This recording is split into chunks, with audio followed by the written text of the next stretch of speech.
Chapter 20. Natural Calamities. What are natural calamities?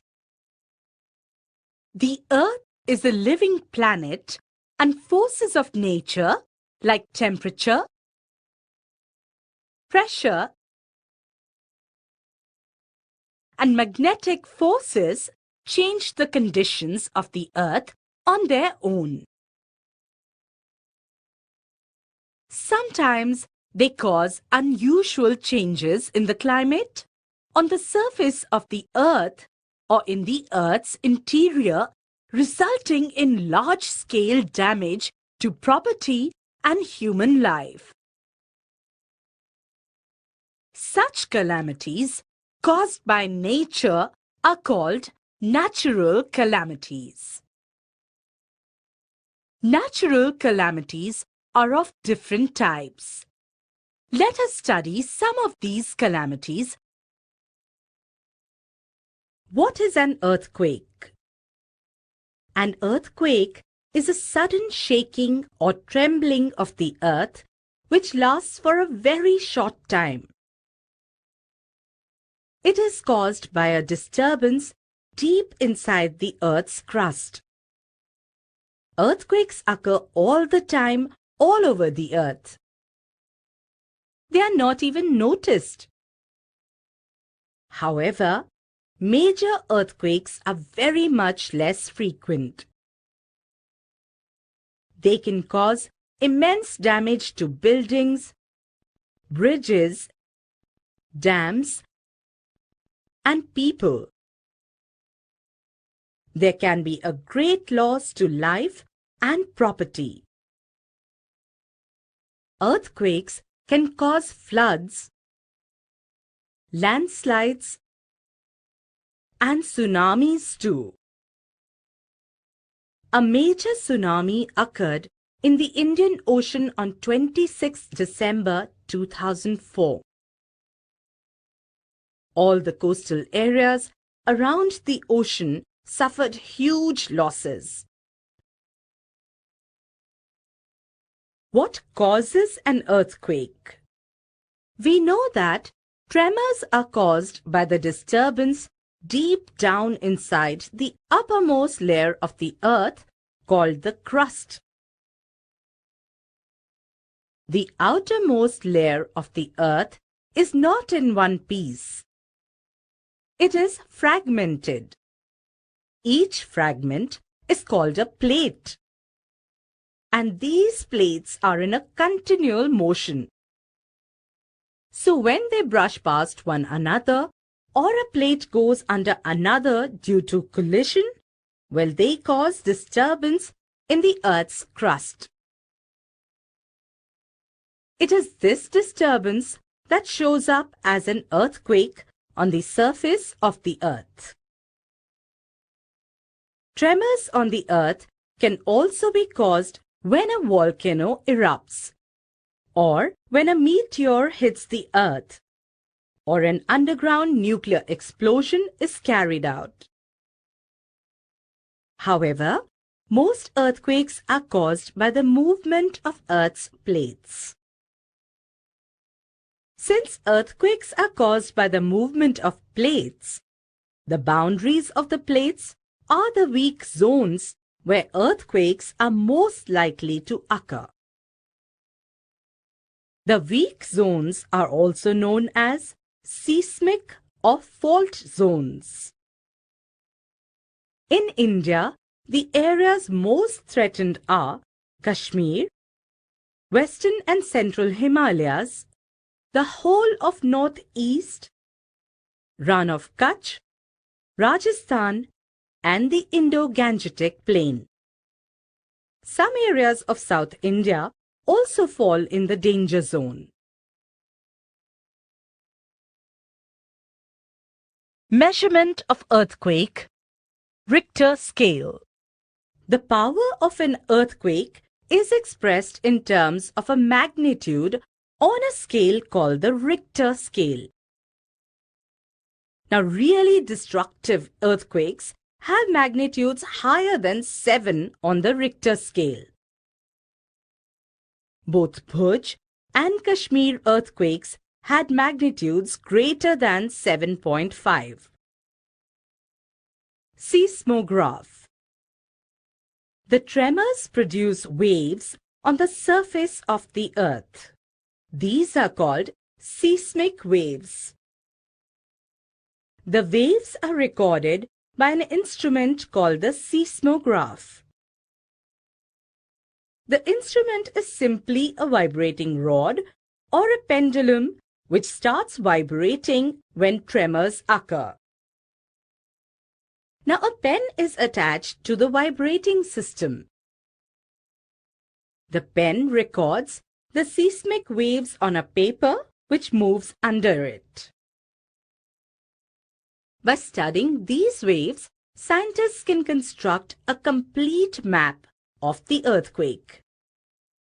They can also estimate its power to cause destruction. Precautions to be taken when earthquake strikes. We know that earthquakes cannot be predicted. We have also seen that they can be highly destructive.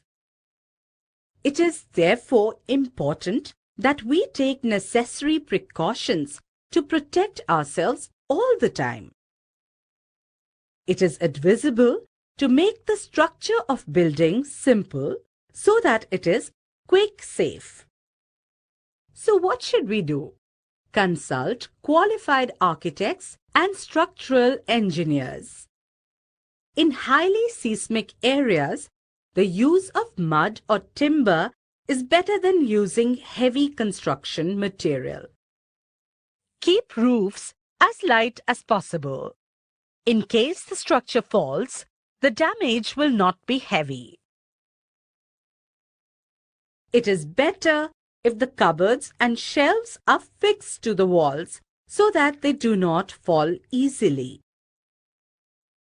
Be careful where you hang wall clocks, photo frames, water heaters, etc., so that in the event of an earthquake, they do not fall on people. Since some buildings may catch fire due to an earthquake, it is necessary that all buildings, especially tall buildings, have firefighting equipment in working order. Now, all these points are quite important, aren't they?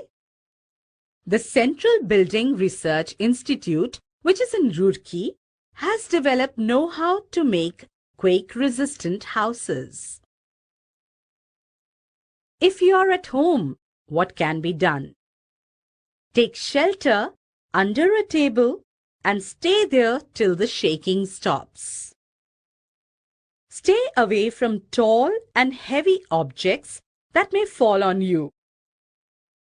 If you are in bed, do not get up.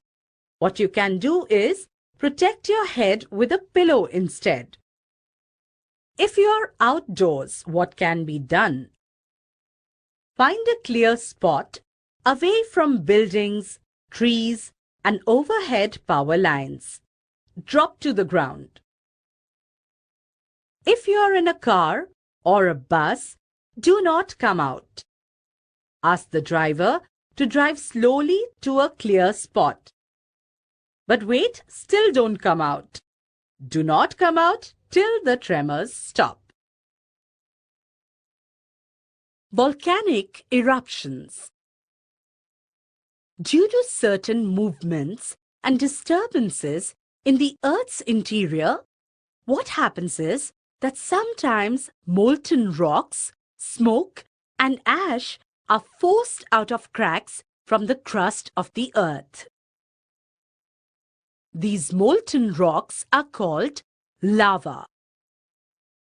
There is huge damage to property and life when the lava flows down and runs over populated areas.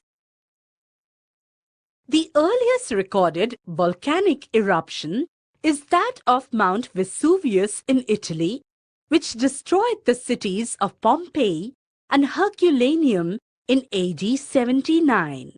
Volcanoes are mesmerizing to look at, but really cause a lot of damage.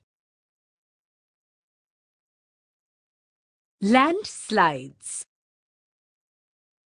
Landslides occur in hilly areas. Sometimes big rocks and stones, along with mud, slide down the mountain slopes towards the valley, causing death of people. Landslides occur more frequently during the rainy season. They are common sights in the Himalayas and the northeastern hilly areas. Deforestation is a major cause of landslides in hilly areas. When trees are cut down, the soil becomes loose and gets easily washed away in rain. So we must definitely not cut more than required trees in these areas, right? Tsunami. Tsunami is a Japanese word meaning harbor wave. A tsunami is a series of huge waves that occur after undersea disturbances such as earthquakes or volcanic eruptions. The waves travel in all directions from the area of disturbance. Do you know, these waves can be as high as 50 feet or more. They may attain speeds of over 750 kilometers per hour. In 1970, a tidal wave and cyclone struck Bangladesh, killing about 2 lakh people. The tsunami that hit the coasts of India and some other countries on the Indian Ocean on December 26, 2004, killed nearly 3 lakh people and made thousands of people homeless. It was indeed a disastrous natural calamity.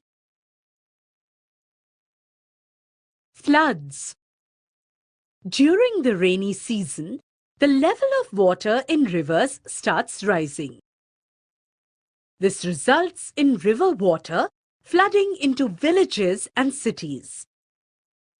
Floods are caused by abnormally high rainfall, rapid melting of glaciers, dam failures, landslides, etc. Floods affect millions of people worldwide and cause damage to life and property on a large scale. Droughts. Droughts are caused by prolonged periods of dry weather leading to shortage of water in an area. In severe droughts, there may be a total absence of rainfall for years. Can you imagine that? They are common in regions near the desert zones. Droughts cause crop failures. Because of scarcity of water and food, domestic animals die in large numbers and the general population suffers from hunger and poverty. There are various other natural disasters which are the cause of concern for one and all. But there is no escape from them because most of them are unpredictable. In severe droughts, people die due to shortage of food and water, and such a condition is called famine. Consequences of natural calamities. The consequences of natural disasters are devastating for all living organisms. But human beings are affected most by these calamities. First, loss of life and injury. Thousands of people and animals are killed in natural disasters every year. Many survivors suffer grievous injuries which sometimes make them permanently handicapped. Second, loss of property. Natural disasters cause damage and destruction of crops, houses, roads, dams, monuments, and many other things. Sometimes natural disasters wipe out entire settlements. People who survive the disasters are left homeless. Businesses and properties worth hundreds of crores are lost every year due to natural calamities. Disruption of services. Very often, transport, electricity, water supply, and other facilities of the affected areas are destroyed. People in these areas are cut off from the rest of the world because of the damage to these facilities. Can you imagine how scary this is to be cut off from everyone else? Fourth, sufferings of people. In a natural disaster, the people who survive are often the ones who suffer most.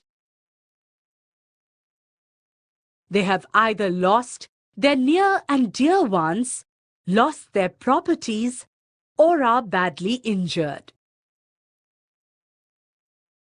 Many people are left without their sources of livelihood.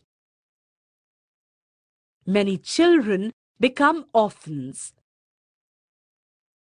In some places, epidemics spread because of the absence of proper sanitary facilities. People are deprived of proper food, water, electricity, and medical care. Trauma.